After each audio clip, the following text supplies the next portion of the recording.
बांग्लादेश में आरक्षण को खत्म करने की मांग से शुरू हुआ आंदोलन इस मोड़ पर पहुंच गया है कि वहां शेख हसीना की सरकार सत्ता से बाहर हो गई है और शेख हसीना को देश छोड़कर भागना पड़ गया।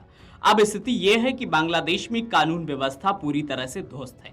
बांग्लादेश में उपद्रवी बिना किसी डर के अवामी लीग के नेताओं और तमाम प्रतिष्ठानों को निशाना बना रहे हैं। इस पूरे बवाल के बीच रजाकार नामक शब्द की बहुत चर्चा हो रही है। आरक्षण विरोधी आंदोलन के दौरान बांग्लादेश के विश्वविद्यालयों में रजाकारों के समर्थन में खूब नारे लगे।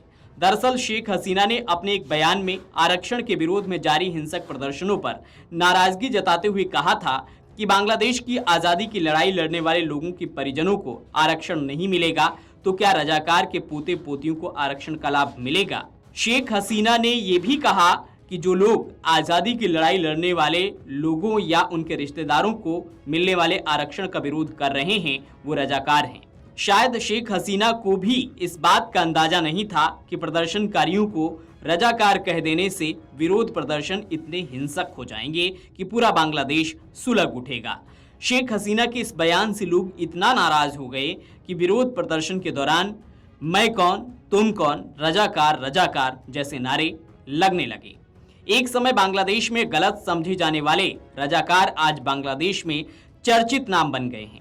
तो आइए जानते हैं कि कौन थे रजाकार और बांग्लादेश के इतिहास में क्या थी उनकी भूमिका। सबसे पहले समझते हैं कि आखिर रजाकार कौन थे। साल 1971 में जब बांग्लादेश की आजादी की लड़ाई चल रही थी तो तत्कालीन पूर्वी पाकिस्तान में रजाकार नाम की एक क्रूर सेना पाकिस्तान द्वारा गठित की गई थी। रजाकार शब्द का अर्थ हिंदी में सहायक होता है।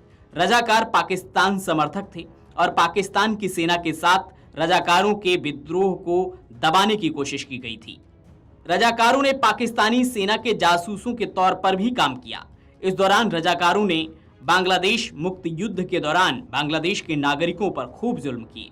यही वजह है कि बांग्लादेश में रजाकार को अपमानजनक शब्द माना जाता है और बांग्लादेश में देशद्रोही और हिंसक प्रवृत्ति के लोगों के लिए रजाकार शब्द का इस्तेमाल कर उन्हें अपमानित किया जाता था।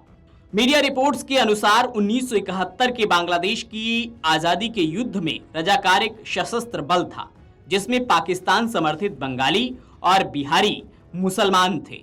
इस बल का गठन पाकिस्तान के जनरल टिक्का खान ने किया था। पाकिस्तान की सेना ने जब बांग्लादेशियों पर जुल्म ढाए तो ऐसा कहा जाता है कि रजाकारों ने भी पाकिस्तान की सेना का साथ दिया था। रजाकारों में उर्दू बोलने वाले बिहारी मुस्लिमों की संख्या ज्यादा थी और जमात इस्लामी, अल बद्र और अल शम्स जैसे संगठन रजाकारों के संगठन माने जाते थे। साल 2019 में बांग्लादेश की सरकार ने 10,789 रजाकारों के नाम प्रकाशित किए थे जिन्होंने बांग्लादेश की लड़ाई के दौरान पाकिस्तान का साथ दिया था। जमात इस्लामी के नेता AKM यूसुफ, जिसे रजाकार फोर्स का संस्थापक भी माना जाता है, उसे साल 2013 में मानवता के खिलाफ अपराध मामले में गिरफ्तार किया गया था और साल 2014 को हिरासत में ही दिल का दौरा पड़ने से उसकी मौत हो गई थी।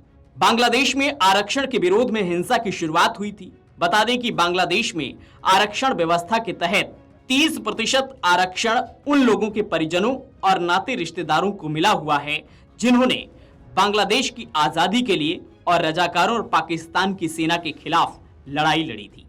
वहीं 10% आरक्षण पिछड़े जिलों, 10% आरक्षण महिलाओं और 5% धार्मिक अल्पसंख्यकों और 1% आरक्षण दिव्यांगों को मिला हुआ था। इस तरह बांग्लादेश में कुल 56% आरक्षण था। इसी आरक्षण खासकर स्वतंत्रता सेनानियों के सदस्यों के परिजनों को मिले आरक्षण के खिलाफ लोगों में गुस्सा था। इसी के विरोध में बांग्लादेश में विरोध प्रदर्शन शुरू हुआ। पहले विश्वविद्यालयों में शुरू हुआ आरक्षण का विरोध सड़कों तक पहुंच गया और आखिरकार शेख हसीना को देश छोड़कर भागना पड़ गया। तो ये है असली कहानी जिसके चलते बांग्लादेश में तख्ता पलट हो गया है। शेख हसीना को इस्तीफा देना पड़ गया है और अब देश भी छोड़ना पड़ गया है। Video desk amarujala.com। अगर आप ये वीडियो YouTube पर देख रहे हैं तो हमारे चैनल को सब्सक्राइब करें और बेल आइकन को दबाना ना भूलें। अगर आप Facebook पर ये वीडियो देख रहे हैं तो हमारे पेज को लाइक करें।